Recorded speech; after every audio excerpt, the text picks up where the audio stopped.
আরে কি হয়েছে, তুমি এমন করছো কেন? প্লিজ দেখো, আমাকে না ছেড়ে দাও, আমি না নিতে পারছি না। প্রথম প্রথম একটু এমন হয়, পরে সব ঠিক হয়ে যাবে, চলো যাই। প্লিজ দেখো না। আরে তোমাকে বলছি না, প্রথম প্রথম একটু এমন হয়, একটু পরে সব ঠিক হয়ে যাবে, একটু কষ্ট করো না, চলো না যাই। ধুর, তোমাকে সে কখন থেকে বলাচ্ছি, তুমি বুঝতে পারতেছো না? বলছি তোমার কষ্ট হচ্ছে। আরে তুমি মুডটাই নষ্ট করে দিল। আরে শোনো, ভাবি, ভাবি একটু খুলুন না প্লিজ, তাড়াতাড়ি খুলুন না ভাবি। আরে তুমি এত রাতে এখানে কেন? আর আজকে না তোমার বাসর ঘর, তোমার বউকে রেখে তুমি এখানে আসছো কেন? ভাবি হয়েছে কি, আচ্ছা ভাবি চলুন না ভিতরে গিয়ে কথা বলি। আরে কি ব্যাপার? আচ্ছা যাও ভিতরে যাও, আমি আসতেছি। আরে তুমি এত রাতে কি এমন কথা বলবে? কালকে সকালেও তো বলতে পারতে। ভাবি আজকে আমার বাসর রাত, কিন্তু কথাটা যে কিভাবে বলি আবার না বলেও পাচ্ছি না। আচ্ছা কি হয়েছে খুলে বলো। আর এত রাতে আমার রুমে আসতে পারছো, বলতে পারতেছো না? বলো, লজ্জা নেই, বলো। বলে ভাবি হয়েছে কি, আমি অনেকবার চেষ্টা করেছি কিন্তু কোনোভাবেই না আমি কাজ করতে পারছি না। অনেক বুঝিয়েছি কিন্তু কোনোভাবেই ও পারছে না, অনেক চিল্লাপিল্লা করছে, কান্নাকাটি করছে। তো কিভাবে যে আমি ওকে বোঝাই আর কিভাবে যে করি, আমি আসলে নিজেকে সামলাইতে পারছি না। আরে বোকা দেওর, মেয়েটা হয়তো ভার্জিন তাই এরকম করছে, তুমি বুঝো না? একবার না পারলে দেখো শতবার ট্রাই করো, হয়ে যাবে। ভাবি কিভাবে যাব? আমি যতবার ওকে বুঝিয়েছি, যতবার যাচ্ছি ততবারই ও চিল্লাপাল্লা করতেছে, কিন্তু এইভাবে আমি নিজেকে সামলাইতে পারতেছি না, আমারও তো কষ্ট হচ্ছে। আরে তুমি ওকে বোঝাও, বুঝিয়ে করো। আর আজকেই যে করতে হবে এমন তো কিছু না, তাই না?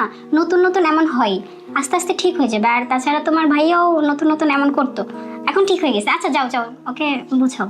উফ, পাগল কোথাকার, এখনকার ছেলে এত বোকা হয়?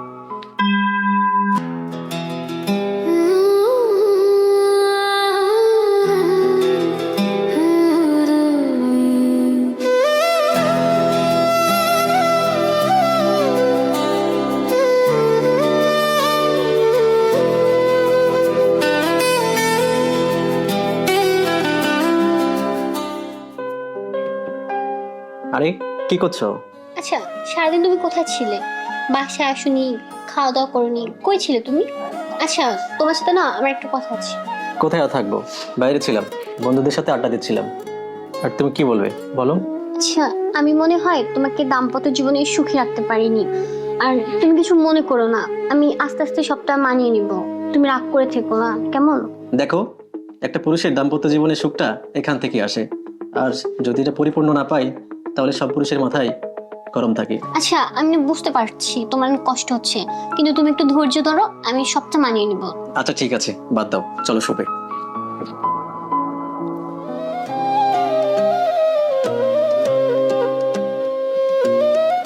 দেখো, আমি বুঝতে পারছি যে তুমি কি চাচ্ছ, কিন্তু আমি তো পারছি না, কিন্তু আমি চেষ্টা করব।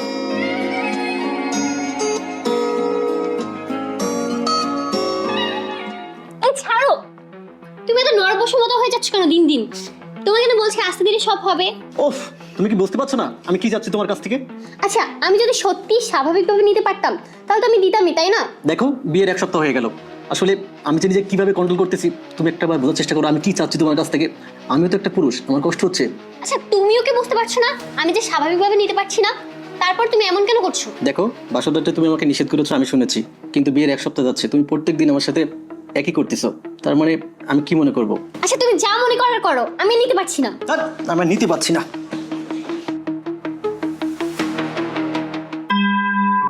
না না, এখনো ঘুমাইনি, এই তো একটু পরে ঘুমিয়ে যাবো।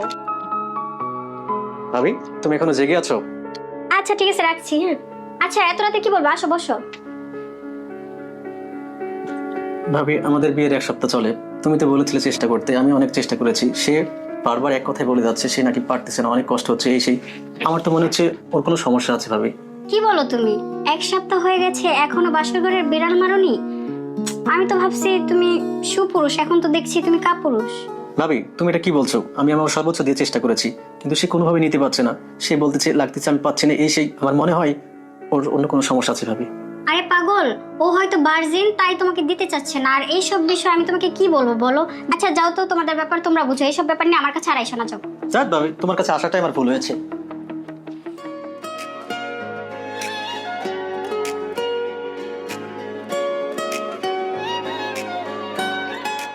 ও তুমি চা নিয়ে আসছো? আচ্ছা মিম, তুমি একটু বসো, তোমার সাথে কিছু কথা আছে। জি ভাবি, বলেন। আচ্ছা ম্যাম, তুমি কি অসুস্থ? প্রতিদিন রাত্রে দেখি আমার দেওর এসে আমাকে বলে যে তুমি নাকি তাকে খুশি করতে পারো না। মানে তোমার কি কোনো সমস্যা আছে? আমাকে বলতে পারো। না ভাবি, আমি তো অসুস্থ না, কিন্তু আমি চেষ্টা করছি, কিন্তু পারছি না। আচ্ছা, লজ্জা পেলে হবে? আর আমি তো তোমার ভাবি, আমাকে সবকিছু খুলে বলতে পারো। না ভাবি, তেমন কিছু না। আচ্ছা বাদ দাও না এসব, আচ্ছা চা খাও। আচ্ছা ভাবি, আপনি চা খান তো আমি যাচ্ছি। আরে এই শোনো, লজ্জা পেলে হবে? বোকা মেয়ে কোথাকার।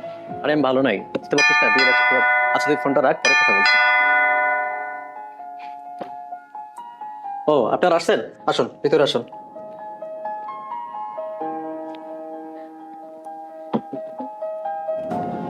জামাই বাবাজি, তুমি ফোন দিয়ে তাড়াহুড়া করে আসতে বললে, বাড়িতে কোনো সমস্যা হয়েছে? না, বাড়িতে কোনো সমস্যা হয়নি। তাহলে বাবাজি তোমার কি কোনো শরীর খারাপ হয়েছে? না, আমার শরীর খারাপ না, আমি ঠিক আছি। আর আপনাদের যে কারণে তাড়াহুড়ো করে ডেকেছি, সমস্যাটা হচ্ছে আপনার মেয়ের। আসলে বিষয়টা যে আপনাদের কিভাবে আমি বলি। জামাই বাবাজি, তাহলে কি আমার মেয়ের সাথে তোমার ঝামেলা হয়েছে? আমার মেয়ে কি করেছে আমাকে বলো। না, তার সাথে আমার কোনো ঝামেলা হয়নি। আর আমাদের বিয়ের আজকে 23 দিন চলে, কিন্তু তার সাথে আমার কোনোভাবেই মানে সে আমার কোনো কথাই শুনছে না। সে শুধু বারবার এক কথাই বলে যাচ্ছে। আসলে বিষয়টা যে আপনাদের আমি কিভাবে বলি। মা বাবা, কেমন আছো তোমরা? কখন এসেছো? হ্যাঁ মেয়ে, তুমি জামাই বাবাজির সাথে কোনো বেয়াদবি করছো কিনা? জামাই বাবাজি কি বলছে এসব? হ্যাঁ, আরে শোনো, তোমাকে আগেই বলছিলাম এত অল্প বয়সে বিবাহ দিও না। এই মেয়ের আকেল পছন্দ কিচ্ছু হয় নাই, তুমি আমার কথা শোনো নাই। হ্যাঁ মেয়ে, তুমি বাড়িতে ভেজাল বাজাইছো, বাড়িতে আচরণ খারাপ করছো। জামা বাবাজির সাথে এখন এরকম করা লাগে? তার কোনো কথা শোনো না, হ্যাঁ, তার সাথে বেয়াদবি করো। না বাবা, সে আমার সাথে কোনো ঝামেলা করেনি, কিন্তু আমি যেটা বলতে চাচ্ছি আসলে আমি বিষয়টা আপনাকে বলতে পারছি না। তোমার আজকের পেয়ে মেয়ে বেয়াদব হয়ে গেছে। দেখো, শ্বশুর বাড়ি এসে জামাই বাবাজির সাথে কিভাবে আচরণ করতে হয় কিছু শেখে নাই, তার কথার ওভারটেক করছে। হ্যাঁ মেয়ে, তুমি বাড়িতে যেমনি ইচ্ছে সেমনি চলছো বলি নাই, তোমার আম্মার প্রতি টাকা বলি নাই, কিছু বলতে গেলে তোমার আম্মা ফোর্স করে উঠছে। তুমি জামাইয়ের বাড়ি এসে এই জামাই বাবাজি মাটির মতো মানুষ, তার সাথে কি আচরণ করতেছে তার কথা শোনো না, তার সাথে বেয়াদবি করো। দেখুন বাবা, আপনি যেটা ভাবছেন সেটা না। আপনার মেয়ের সমস্যা হচ্ছে মানে আরে তালই মাই, আপনারা কেমন আছেন? আর কি হয়েছে এখানে? এই তো এই মুহূর্তে আসলাম, আল্লাহ পাক খুব ভালো লাগছে। তবে এসে যা শুনলাম, আমার মেয়ে যে আমার জামাই বাবাজির সাথে খারাপ আচরণ করে, এগুলো তো মোবাইলের মাধ্যমে দিয়ে জানাতে পারতাম। আরে তালই, কে বলছে ও আমাদের সাথে ব্যবহার খারাপ করে? ও যথেষ্ট ভালো। আসলে আপনি যা ভাবছেন তা না, আমি আপনাদের খুলে বলছি। আচ্ছা তোমরা একটু উপরে যাও তো। আচ্ছা ঠিক আছে। আসলে তালই, কিভাবে যে বলি, মিম আমাদের সাথে খারাপ ব্যবহার করে না। আসলে মামুন হয়তো আপনাকে কল দিয়ে উল্টাপাল্টা কিছু বলছে, বিষয়টা ওইরকম কিছু না, আমি আপনাকে বলছি। আসল মা কি হয়েছে তুমি একটু খুলে বলো তো। জামাই বাবাজি ইমার্জেন্সি আমাদেরকে আসতে বললো, তাই চলে আসলাম। আসলে মা, ওই কিভাবে যে বলবো, মানে আমার দেওরের তো 1 মাস বিয়ে হয়ে গেছে, কিন্তু তাদের মধ্যে কোনো মানে বুঝিনি তো। আপনি কিভাবে যে বলি আপনাকে। মা, আমার মেয়ে কি এমন করলো আমাকে সব খুলে বলো তো। আসলে বিয়ের পর থেকে মিম আমার দেবরকে ওকে টাচ করতে দিচ্ছে না, এই জন্য আমার দেবর মানে রেগে আছে হয়তো, বা এই কারণে আপনাদেরকে কল দিয়ে আনছে। ওদের মধ্যে কি সমস্যা হয়েছে আমি বুঝতে পারতেছি না। কার সমস্যা, আমার দেবরের সমস্যা নাকি মিমের সমস্যা, এটাও বুঝতে পারতেছি না। ওই দিন মিমকে আমি জিজ্ঞাসা করলাম যে আমাকে খুলে বলো, ও লজ্জা পাইলো, কিছু বললো না, বুঝলাম না ব্যাপারটা। এটাই সমস্যা, আর কোনো সমস্যা নাই। আসলে ও এমনি আমাদের বাড়িতে খুব ভালো আছে। আচ্ছা বুঝতে পারছি, তুমি তো আমার মেয়ের বয়সী, আমার মেয়েরও বয়স অল্প। তোমাকে কিভাবে যে বলি, তুমি এক কাজ করো, ওকে একটু বুঝে সুঝে মানে নিও। কিভাবে মানায় নিব তালই সাহেব বলেন? প্রতি রাতে আমার দেবর আমার কাছে গিয়ে বলে যে ওর তাকে টাচ করতে দিচ্ছে না, ধরতে দিচ্ছে না। এগুলো আমি কিভাবে তাকে মানে বুঝাই? এখন আপনারা আসছেন গুরুজন, আপনারা একটা সলিউশন দিয়ে যান। দেখো মা, আমার মেয়েটা তো অনেক ছোট, আমার মেয়েটাকে জামাইকে বলবা একটু মানিয়ে নিতে। আমার মেয়ে তো এত কিছু বুঝে না, অল্প বয়সে বিয়ে দিয়ে দিয়েছি। আচ্ছা ঠিক আছে, আপনারা চিন্তা করবেন না, আমি একটা ভালো গাইনি ডাক্তার ওকে দেখাবো। আর আপনারা আসছেন, আসেন উপরে আসেন, নাস্তা করবেন। আপনাদের কি প্রবলেম আমাকে খুলে বলুন। ম্যাডাম, হয়েছে কি, আমরা বিয়ে করেছি 22 দিন চলে, কিন্তু আমাদের মাঝখানে এখনো কোনো শারীরিক সম্পর্ক হয়নি। আসলে সমস্যাটা কি আমার নাকি আমার ওয়াইফের? মূলত এই কারণে আপনার কাছে আসা। আরে কি বলছেন এসব? 22 দিন হয়েছে বিয়ের বয়স, আপনাদের ভিতর এখনো শারীরিক সম্পর্ক হয়নি?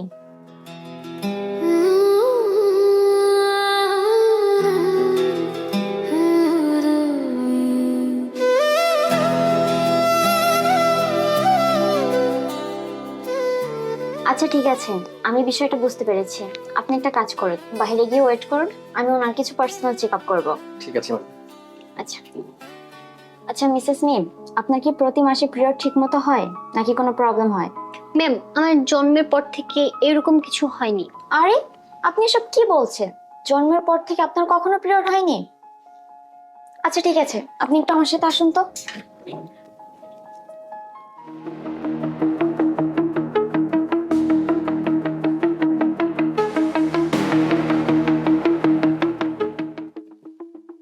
ম্যাডাম কোথায় আর ম্যাডাম কি বলছে? ম্যাডাম কিছু চেক আপ করছে তো, রিপোর্ট দিতে একটু দেরি হবে, ম্যাডাম আসতেছে। ও আচ্ছা। ও মামুন সাহেব, আপনি চলে আসছেন? জি ম্যাডাম। যাক ভালোই হলো, আপনার স্ত্রীর রিপোর্টগুলো চলে আসছে। আসলে হয়েছে কি, আপনার স্ত্রীকে দেখতে একটা মেয়ের মতনই লাগে, কিন্তু আপনার স্ত্রী একটা মেয়ে না, আপনার স্ত্রী একজন থার্ড জেন্ডার। অর্থাৎ আমি কি বলতে চাচ্ছি হয়তো আপনি বুঝতে পারছেন, সে ছেলেও না মেয়েও না, তৃতীয় লিঙ্গ। দেখুন মামুন সাহেব, এটা নিয়ে এখন চিন্তা করে কোনোই লাভ নেই। তাছাড়া তার বাবা মা যদি ছোটবেলা তার চিকিৎসা করাতো তাহলে হয়তো এই সমস্যা এত গভীরে যেত না। তাছাড়া বাংলাদেশে এই চিকিৎসাটা খুব রেয়ার। আপনি একটা কাজ করতে পারেন, ওকে দেশের বাইরে নিয়ে উন্নত মানের চিকিৎসা করাতে পারেন, তাহলে হয়তো ভালো হতে পারে। আচ্ছা ঠিক আছে মামুন সাহেব, আপনি আসুন। আচ্ছা চলো। ঠিক আছে। আচ্ছা, আপনারা তো আজকে আসলেন, চলে যাওয়ার জন্য এত তাড়াহুড়ো করছেন কেন? বেড়ান আমাদের বাসায়, ভালো মন্দ কিছু রান্না করি, খেয়ে তারপর যাবেন। আর তাছাড়া ওরা হসপিটালে গেছে, আসুক, শুনেই যান কি হয়। মারে মনে তো চায় বিয়ের বাড়িতে এসে দু একদিন ঘোরাফেরা করি, আনন্দ করি, কিন্তু বাড়িতে একটা দোকান আছে, এই দোকানের জন্য আর দেরি করতে পারি না। শত ব্যস্ততার মধ্যেও আসতে হলো। জামাই বাবাজি গুরুত্বপূর্ণ ভাবে ফোন দিছে, আমরা চাই যে মেয়েটা সুখে থাক। চিন্তা হলো যে মেয়েটা কোন অবস্থায় আছে, কি ঝামেলা হয়েছে, দ্রুত গতিতে আসলাম মা।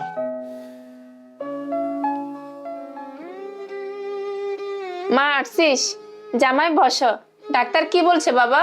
আসলে আম্মা কি বলবো, আপনার মেয়ে মেয়ে নয়, সে হচ্ছে তৃতীয় লিঙ্গ। আপনারা জেনে শুনে আমার জীবনটা কেন নষ্ট করলেন? মিমের মা, জামাই বাবাজি কি শুনে আসছে? ডাক্তার সাহেব কি রিপোর্ট দিছে দেখছো? হ্যাঁ বাবা, আমি সত্য বলছি, চাইলে আপনি রিপোর্টটা দেখতে পারেন। মেয়ে যখন ছোট ছিল তখন আমি দেশের বাইরে ছিলাম। মেয়ের যে এই শারীরিক সমস্যা তুমি কি জানতে না? আর তুমি এই বিষয়গুলো ভালোভাবে জেনে আমাকে জানানোর প্রয়োজন মনে করোনি? আসলে মিমের বাবা, আমি তোমার কাছ থেকে আজ কিছুই লুকাবো না, আমি সবে জানতাম।